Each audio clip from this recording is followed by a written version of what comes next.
അമ്മയുടെ general body മീറ്റിംഗിൽ ഏറ്റവും കൂടുതൽ ചർച്ച ചെയ്ത് രചന നാരായണൻകുട്ടിയുടെ മൊട്ടത്തലയാണ്. നടി എന്തുകൊണ്ടാണ് മൊട്ടയടിക്കാൻ കാരണം, എന്തെങ്കിലും തരത്തിലുള്ള അസുഖങ്ങളുണ്ടോ അവർക്ക്, അങ്ങനെയുള്ള പലതരത്തിലുള്ള ചോദ്യങ്ങളാണ് അവിടെ ഉയർന്നു കേട്ടത്. അത് ആരാധകർക്കിടയിൽ നടക്കുന്ന ഒരു ചർച്ചാ വിഷയമാണ്. എടുത്തു പറയേണ്ട കാര്യം എന്ന് പറയുന്നത് എന്തുകൊണ്ടാണ് അവർ ഇങ്ങനെ മുട്ടയടിക്കാനുള്ള കാരണമെന്ന് ഇപ്പോൾ രചന നാരായണൻകുട്ടി തന്നെ പറഞ്ഞിട്ടുണ്ട്. എന്തായാലും അതിനു മുമ്പ് നമ്മുടെ വീണ നായർ പറഞ്ഞ കുറച്ച് കാര്യങ്ങളുണ്ട്. അതായത് രചന നാരായണൻകുട്ടി ഇതിനെക്കുറിച്ച് പറയുന്നതിന് മുമ്പ് വീണ നായർ കുറച്ച് അസംഷൻ പറയുന്നുണ്ട് എന്തുകൊണ്ടായിരിക്കാം അവരിങ്ങനെ മൊട്ടത്തലയടിക്കാൻ കാരണമെന്ന്. അതെന്താണെന്ന് നമുക്ക് ആദ്യം ഒന്ന് നോക്കാം. നമുക്കറിയാം രചന നാരായണൻകുട്ടിയുടെ സുഹൃത്താണ് വീണ നായർ എന്നുള്ളത്. എന്തായാലും ആ ഒരു രീതിയിലുള്ള തമാശയ്ക്കാണ് അവർ പറയുന്നത്. അതായത് അവരുടെ പുതിയൊരു സിനിമ പുറത്തേക്ക് ഇറങ്ങുന്നുണ്ട്, അതായത് വീണ നായറിൻ്റെയൊക്കെ.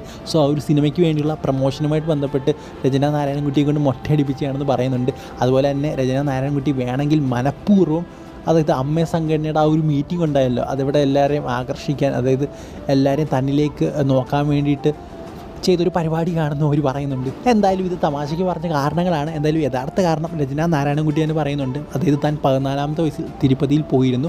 സോ അവിടെ ചെന്നപ്പോൾ ഇനിയും താൻ തിരുപ്പതിയിൽ വരികയാണെങ്കിൽ തീർച്ചയായിട്ടും മൊട്ടയടിക്കുമെന്ന് പറഞ്ഞിരുന്നു.